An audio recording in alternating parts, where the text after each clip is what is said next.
What would you do if the quiet life you built from scratch was suddenly ripped away by a single letter? That's exactly what happened to Michael Harper, a guy who just wanted peace, a fishing rod, and a pond to call his own. Let me tell you his story, a tale of grit, betrayal, and a fight that turned a simple man into a symbol of defiance.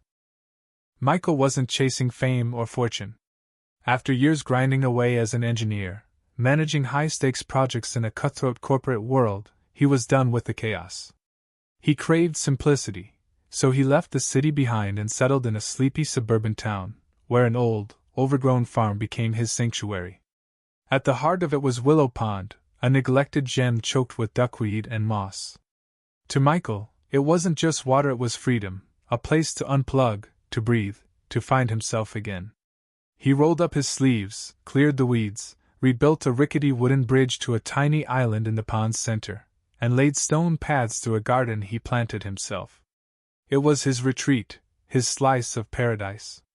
He'd sit by the water, fishing rod in hand, the silence wrapping around him like a warm blanket. Life was good. Simple. Perfect. But perfection doesn't last. One morning, a letter arrived, crisp and official, shattering his peace. It claimed Willow Pond wasn't his Allenite, was a communal resource for the whole town. Michael blinked, rereading the words, his stomach twisting. He'd bought the land fair and square, poured his heart into it. How could anyone say it wasn't his? He brushed it off as a mistake, but weeks later, signs popped up around the pond. No fishing. Property of Willow Creek Municipality.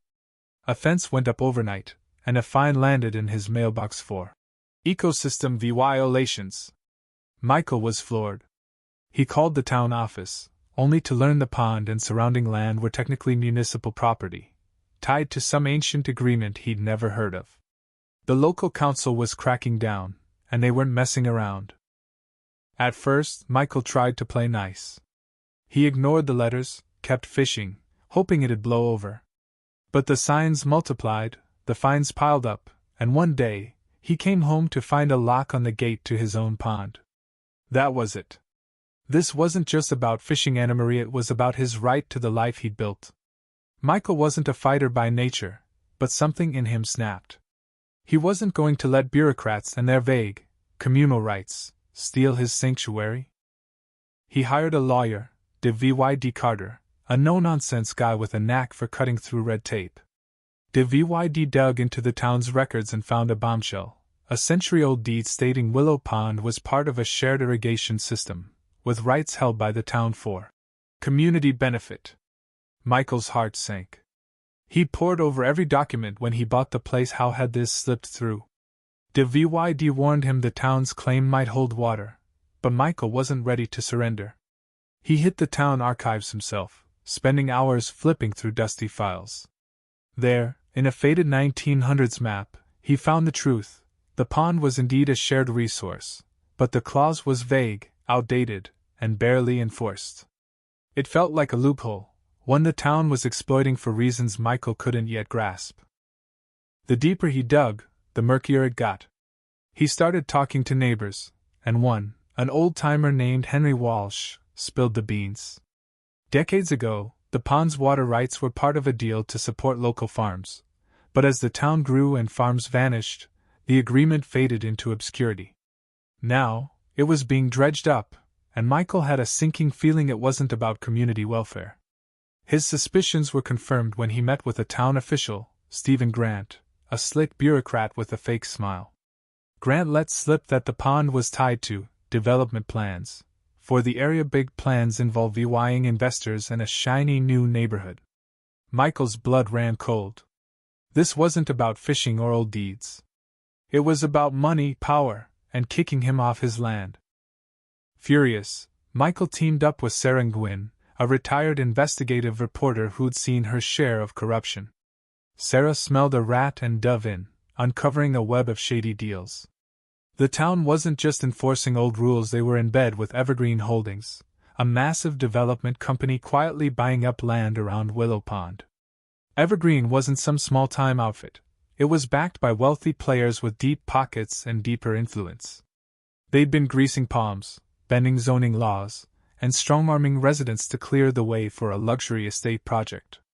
Michael's pond was the last piece of their puzzle, and they weren't about to let one stubborn guy stand in their way. The fight got ugly fast. Evergreen slapped Michael with lawsuits, claiming his land improvements violated zoning codes and harmed the environment. They painted him as a selfish loner blocking progress. Anonymous threats started piling up. Notes slipped under his door, a brick through his window with "back off" scrawled on it. Strange cars lingered outside his house, and drones buzzed over his property at night.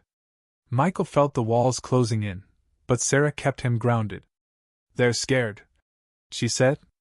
"We've got the truth, and that's stronger than their money." Together, they rallied the town, exposing Evergreen's corruption through local papers and packed town hall meetings. Neighbors who'd stayed quiet started speaking out, realizing their homes were next if Evergreen won. The showdown came in court. Evergreen's lawyer, a polished shark named Richard Holt, tore into Michael, calling him an obstacle to jobs and growth. But Michael stood tall, his voice steady as he told the judge about his pond, his home, and the community under threat. Sarah sealed the deal, presenting a mountain of evidence bribes, forged documents, and secret deals between Evergreen and town officials. The courtroom went silent, the weight of her words sinking in. The judge, a stern man who'd seen it all, didn't flinch. After a tense pause, he ruled, "The injunction is denied. The development is halted pending investigation."